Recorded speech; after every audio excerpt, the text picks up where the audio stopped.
Assalamualaikum warahmatullahi wabarakatuh. Kembali lagi ke Pajak Online.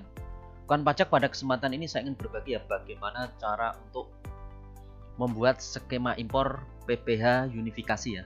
Jadi PPh unifikasi itu adalah PPh gabungan ya. Isinya diantaranya adalah pasal 22, pasal 23, pasal 4 ayat 2 dan final lainnya. Termasuk pasal 15. Yang pertama kita download di sini ya. Jadi di portal ini untuk skema impornya bisa kita dapatkan di sini. Kemudian kita pilih yang nomor 6 ini ya. Jadi yang nomor 6 ini. Nanti kita download file Excel-nya. Setelah kita download, kita buka. Nah, jadi template-nya seperti ini ya untuk file Excel-nya, untuk nanti diekspor ke XML. Dalam file ini ada 3 sheet. Yang pertama itu adalah data utama XML.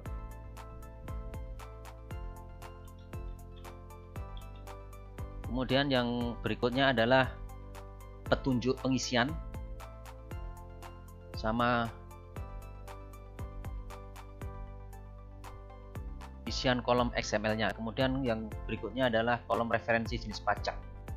Jadi di sini ada referensi jenis pajak dan tarif pajak serta referensi fasilitas, kemudian jenis pembayaran dan kode dokumen transaksi. Kemudian dalam membuat bukti potong PPh pasal 23, sebaiknya kita siapkan tabel Excel untuk penerima penghasilannya ya. Jadi saya sudah coba buatkan seperti ini.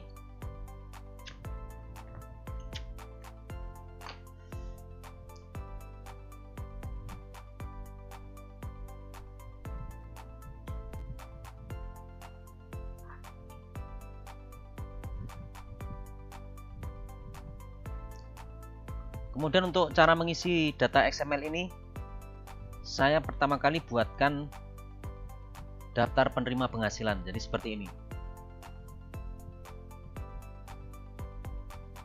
Dalam 1 bulan misalnya suatu perusahaan atau instansi membayarkan penghasilan ke pihak lawan atau rekanan, kita buat tabel dulu di sini ya, di Excel.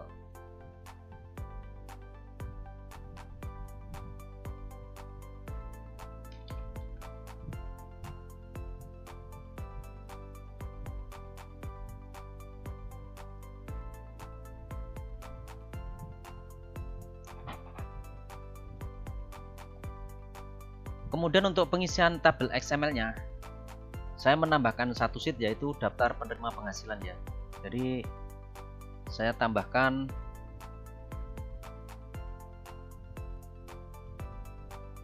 data seperti ini ya, lawan transaksi yang menerima penghasilan ya, dipotong PPh pasal 22 atau 23 atau pasal 4 ayat 2 dan pasal 15. Kemudian kita isikan dasar pengenaan pajak ya. Untuk dasar pengenaan pajak ini di luar PPN. Kemudian jenis dokumen tagihan, misalnya kwitansi atau faktur pajak atau dokumen lain nanti disesuaikan dengan jenis dokumen tagihan dari rekanan. Kemudian nomor tagihan rekanan ya. Kemudian berikutnya adalah tanggal transaksi. Kemudian opsi pembayaran ini dapat kita pilih dengan pembayaran biasa, metode uang persediaan, atau pembayaran melakukan LS ini untuk instansi yang 2 ini biasanya ya, SP2D nya. Kemudian untuk pembayaran yang menggunakan LS biasanya kita inputkan nomor SP2D ya. Kemudian tanggal pemotongan. Kemudian ini tarif pajaknya. Kemudian pajak yang harus dipotong atau di store. Kemudian setelah data ini terisi, file kita pindahkan ke tabel XML-nya. Jadi yang pertama kita pindahkan adalah kode atau NPWP ya. NPWP lawan transaksi ya. Jadi untuk lawan transaksinya OP kita gunakan NIK, kemudian untuk badan usaha kita gunakan NPWP 16 digit ya. Jadi kalau yang belum menggunakan NPWP 16 digit kita tambah 01 paling depan. Kemudian kode netco itu atau tempat kegiatan usaha kita isi NPWP plus angka 0 8 digit untuk yang tidak memiliki cabang. Kalau yang memiliki cabang nanti disesuaikan dengan kode cabang. Kemudian untuk kode objek pajak kita sesuaikan dengan transaksi yang sungguhnya. Misalnya saya coba untuk memilih 4 transaksi ini ya. Jadi sewa tanah dan bangunan, kemudian pemungutan belanja barang, kemudian sewa peralatan, kemudian ini jasa konstruksi. Untuk referensi jenis pajak dan tarif pajak sudah ada di referensi ini ya, di kolom referensi atau sheet referensi. Kita pindahkan ke sini. Nanti otomatis tarif pajaknya akan menyesuaikan ya, karena dari pembuat file skema impor ini sudah dimasukkan tarif pajak secara otomatis. Kemudian jenis dokumen tagihan tadi disesuaikan dengan jenis dokumen ya yang disampaikan oleh lawan transaksi atau rekanan. Kemudian tanggal dokumen penagihan, ini kita input tanggal dokumen lawan transaksi tagihannya. Kemudian opsi pembayaran, nanti bisa memilih ini dengan uang persediaan, kemudian yang direct ini dengan SPMLS, itu biasanya digunakan untuk instansi pemerintah. Kemudian untuk nomor SP2D ini adalah yang diinput adalah pembayaran yang sifatnya LS ya, atau langsung melalui pembayar misalnya KPPN. Kemudian tanggal pemotongan itu adalah tanggal dibuat dipotong. Kemudian untuk mengekspor filenya ini kita drag ini ya, pojok paling bawah data terakhir. Di tanggal bukti pemotongan ini kita drag. Misalnya kita akan mengekspor 3 baris, kita klik ini, ditahan, kemudian tarik ke atas. Nah ini jadi nanti batas yang terekspor datanya itu hanya akan 3 baris ini ya. Kita coba ekspor dengan developer. Kemudian ekspor, kita kasih nama file. Misalnya pasal 23.01.2025, bebas untuk nama file, bebas terserah. Kemudian dibuatkan folder ya biar mudah nanti untuk mencarinya. Kemudian ekspor. Kemudian setelah file ini berhasil diekspor ke XML, kita buka aplikasi eBupot unifikasi di portal Kortek ya. Jadi kita masuk ke portal Kortek, kemudian kita klik ini eBupot, kemudian pilih yang BPPU untuk skema impor PPA unifikasi ya. Kemudian setelah berhasil, file tadi XML kita impor di sini. Menu impor data, kemudian cari file, browse. Kemudian kita cari di mana tadi file kita simpan ya, di folder yang telah kita buat. Kemudian kita klik ini filenya. Kalau nanti valid, nah ini eBupot is valid, berarti bukti potong sudah betul ya.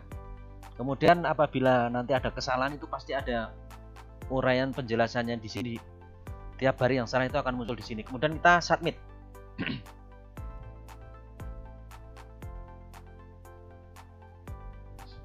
Nah ini berhasil ya, berhasil upload. Kemudian ini kan dokumen ini kan belum terbit ya, baru berhasil upload. Tadi untuk menguploadnya kita klik ini, kemudian klik terbitkan. Kita terbitkan, coba kita terbitkan. Kalau nanti kita terbitkan, akan muncul di submenu telah terbit. Kita coba. Dan nah, kita klik sandi kita ya, isikan sandi passphrase kita yang kita buat waktu pendaftaran akun kode otorisasi. Kita ketik, kemudian konfirmasi tanda tangan. Jadi setiap upload dokumen perpajakan itu perlu kata sandi penanda tangan ya, karena ini akan berhubungan dengan tanda tangan elektronik. Kita coba submit. Nah, berhasil diterbitkan.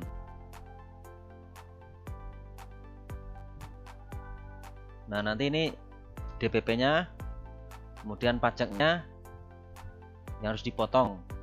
Bisa kita cek di tabelnya perhitungannya. Nah, ini sama ya.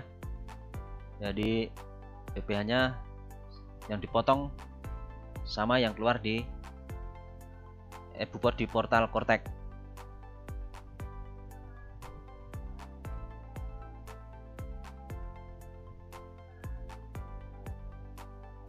Kita refresh karena status masih signing ya.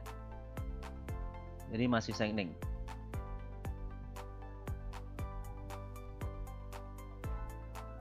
Dan nanti kalau dokumen berhasil diterbitkan akan muncul di sini. Kemudian misalnya dokumen itu akan dibatalkan atau diedit, kita klik edit ini, misalnya mau diedit. Tapi kalau mau dibatalkan ya kita tinggal klik ini semua, kita batalkan. Jadi misalnya ini mau diedit, kita klik saja, nanti diperbaiki ya. Misalnya angka rupiahnya seperti itu.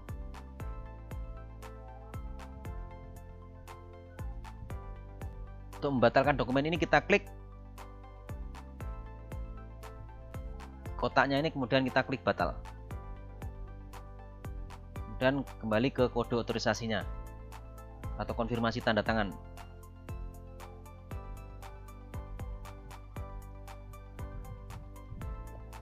Nah, otomatis nanti akan masuk di kelompok ini. Tidak valid ya kalau nanti berhasil tanda tangan. Jadi masuk di sini.